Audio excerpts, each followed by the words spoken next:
Vous vous rappelez peut-être, vous avez été destinataire du temps Raffarin, tous, d'un courrier du gouvernement en votre nom propre, qui est arrivé dans votre boîte aux lettres. Je ne sais pas s'il y en a qui s'en rappellent, moi, je l'ai reçu. Et ce courrier était un courrier pédagogique. Il y avait un petit schéma. Il y avait trois petits bonhommes, trois jeunes, qui payent deux petits bonhommes, deux vieux. Ça, c'était aujourd'hui. Et puis, le schéma d'après, c'était il n'y a plus que deux petits bonhommes, et là, il y a trois petits bonhommes à payer. Deux jeunes pour trois vieux. Donc, le truc, c'était, c'est mort, on ne peut plus... Et là, je me suis fait avoir. J'ai regardé le truc, ben, j'ai dit, merde. Ah ouais, c'est vrai. Merde. On peut rien faire. C'est l'arithmétique. Tu vas pas descendre dans la rue, non, à l'arithmétique. C'est du mal, tu vois. Et Fillon vient de le rappeler, hein, il a dit les marches, les manifestations dans la rue ne changent rien au problème démographique. J'ai dit, ah merde, il y a trop de vieux, et puis c'est jeune, merde. J'étais vraiment à couper les pattes, quoi. Et puis là, il y a un mec qui s'appelle Friot, Bernard Friot. Il vient d'écrire un bouquin qui s'appelle L'enjeu des retraites, et avant il en a écrit un qui s'appelait Et la cotisation sociale créera l'emploi. Et donc Friot il lui dit, mais t'es complètement con. Alors, je lui dis, vas-y Bernard, toi tu me parles comme ça. Enfin, ça s'est pas passé comme ça, mais en gros c'était l'idée, vous voyez. C'est un docteur en économie, c'est un grand monsieur. Et donc il me dit, t'es complètement con.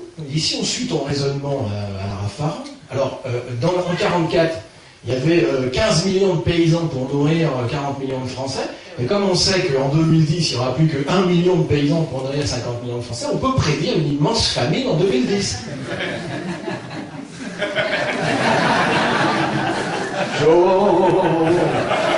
Qu'est-ce que tu m'embrouilles là avec tes corps là? C'est quoi ton truc là? Quoi? Puis là, j'ai mis des lunettes, je lui dis, ça marche pas ton truc, qu'est-ce que tu fais des gains de productivité, hein, dans l'agriculture? Et là, il me regardait avec un petit sourire. Oh putain. Oh quel con. Mais qu'est-ce que je suis con. Oh mais je suis con. Oh je me vomirais tellement je suis con. Et ouais. Oh putain. Parce qu'en fait, les deux de 2040 par rapport à ceux de 2000, ils produiront de la richesse pour 4. Ils produiront plus 2 demain que 3 aujourd'hui, évidemment. Et en plus, le patronat... Peut-être même 4,5, parce qu'en plus, on est de plus en plus productif. Donc... Et le patronat nous le dit tous les jours. La croissance sera là, elle sera au rendez-vous, elle sera 2,5%. Ils nous le disent.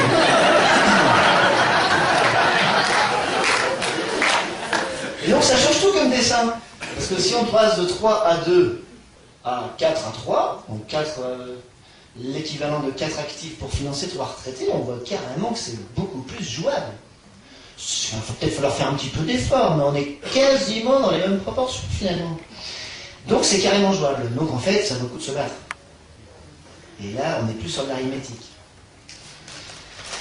D'autant plus que si on prend les chiffres les plus sévères, les chiffres qui pleurent des perspectives de croissance, donc les chiffres officiels de l'INSEE, les chiffres du comité des retraites, donc si on prend une croissance à 1,7%, qui est une croissance minable, okay, on arrive à un doublement de la richesse en 2040. Donc aujourd'hui, le produit intérieur brut, c'est-à-dire en gros la somme des richesses produites en France, bon s'il y a 3 économistes dans la salle, on va pinailler, mais ça fait 2000 milliards d'euros. D'accord? Ça, c'est la galette. Alors, regardez bien parce qu'il va falloir la ressortir dans le prochain repas de famille.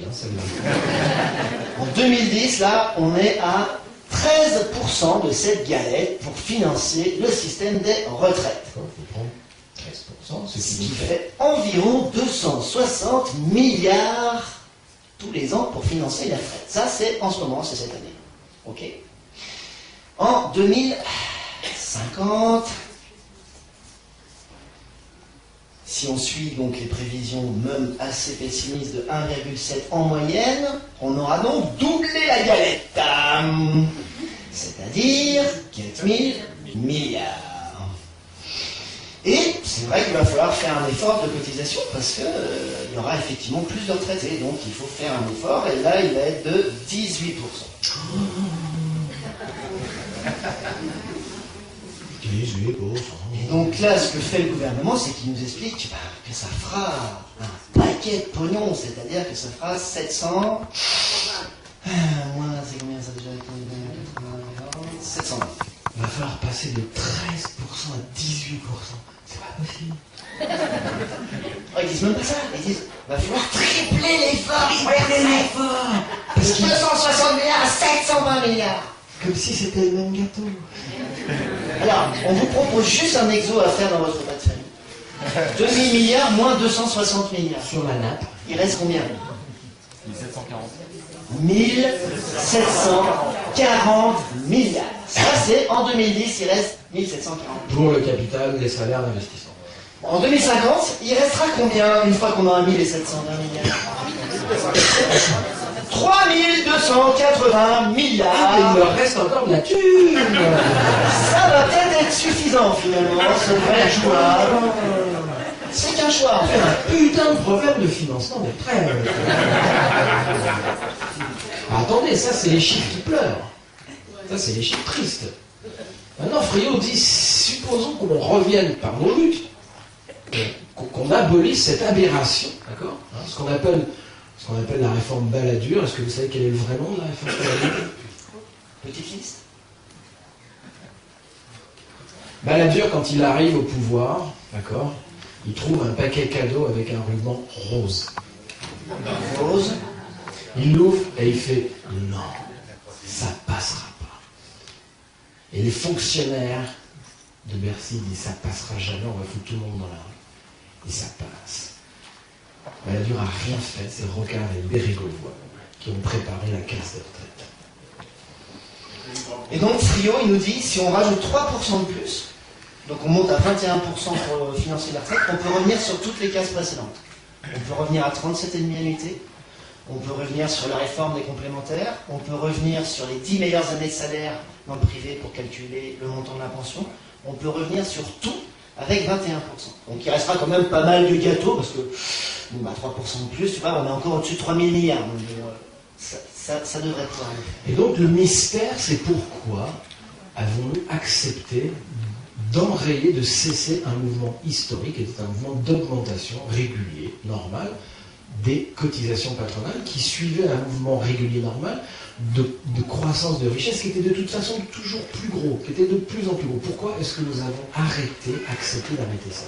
Quand Sarkozy dit travailler plus pour gagner plus, il inverse l'histoire, qui est de travailler moins pour gagner plus depuis un siècle et demi. Et ça passe. Nous sommes pris d'une vaste fatigue collective. Changer le monde était fatigant. Nous avons accepté d'arrêter ça. Et quand on demande à des salles, qui ici pense qu'il aura une retraite à taux plein, on a très peu de gens qui se lèvent la main. C'est-à-dire qu'on a déjà quasiment certains d'entre nous qui disent « Ah non, ça passera pas, c'est pour nous. » Enfin, allez-y, là. Qui c'est qui pense qu'il aura sa retraite à Oui, non, mais là, c'est... C'est marqué sur les feuilles, il y a certaines feuilles, de toute manière, j'aurai pas de retraite. De toute manière, j'aurai pas de retraite. C'est-à-dire que nous avons intégré cette pédagogie gouvernementale. Moi, je me suis fait avoir comme les autres, jusqu'à ce que j'entende faire. Nous avons intégré ce truc que, ben ouais. Ça va être chaud de défendre un truc auquel on ne croit plus, quoi. En gros, c'est ça. Et alors, le gag, vous allez rire. Allez, je vous en cite 3. Ça, c'est pour leur pas de famille.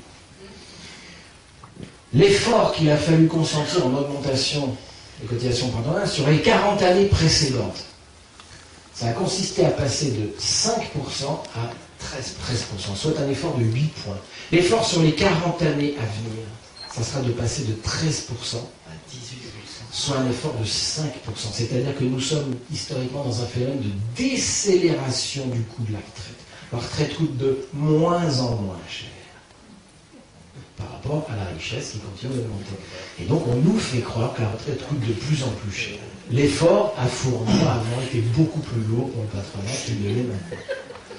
Et pas belle la vie?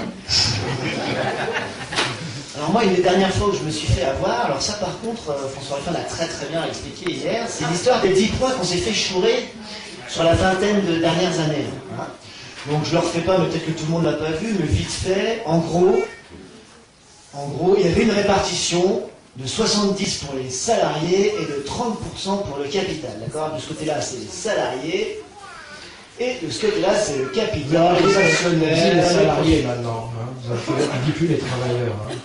C'est très con ça. Un travailleur, c'est un mec qui fabrique la richesse. Hein. C'est une désignation active. Un salarié, c'est une espèce de feignasse qui touche un salaire. Et donc, en une vingtaine d'années, on a perdu 10 points à peu près. Alors, il y en a qui disent 9,3, d'autres qui disent 8,8. Enfin bon. Il faut se rendre compte qu'en fait, que ces 10 points, ils pèsent à peu près 200 milliards d'euros par an. C'est-à-dire largement de quoi couvrir les soi-disant déficits actuels de la Sécu et des retraites cumulées, mais alors les doigts dans le nez. Bon, on les a paumés, ces 10 là. Et moi, la dernière fois, je me suis vraiment fait avoir par le discours gouvernemental, c'est quand Sarko nous a fait son discours à moitié socialiste, là. Et il m'avait déjà un peu embrouillé à l'ONU, tu sais, quand il avait appelé à une espèce de plus d'humanisme dans le capitalisme, hein, qu'il va falloir essayer de...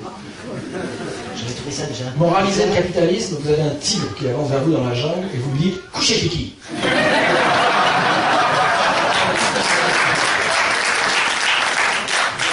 Alors 3 semaines après, il nous sort un truc, ok, alors maintenant, on va aller plus loin, là. Attention, la crise financière est là, on a vraiment... limite, la démocratie est en danger. On va faire un tiers, maintenant, ça va être équitable. D'accord? Un tiers pour les actionnaires. Il est de gauche ce mec ou quoi? Un tiers pour l'investissement, pour qu'on arrête de se faire piquer des usines. Donc on va investir pour que le truc soit au top, tu vois, qu'on soit au max de la qualité. Et un tiers pour les salariés. C'est juste équitable. Et alors moi, bon, je sais pas, je dis un truc, et en fait, le mec dit, ouais, mais attends, fais gaffe. En fait, l'investissement, il ne fait pas compter avant comme ça, tu vois. Donc en fait, ce qu'il nous propose, c'est de descendre à 50-50. De reperdre encore 10 points dans la gueule, et de tomber à 50-50, 50-50 les actionnaires et les salariés, ok? Tu vois rien, quoi. Tu dis ouais, c'est cool quoi. Alors évidemment, ils orchestrent ça, tu vois. Le lendemain, ils m'aidaient en disant c'est pas possible, c'est inacceptable. Ah, ça c'est super. Donc tu es là, bah ouais, donc ça doit vraiment être un truc de gauche. Ça doit être leur stratégie, tu sais. Ouais.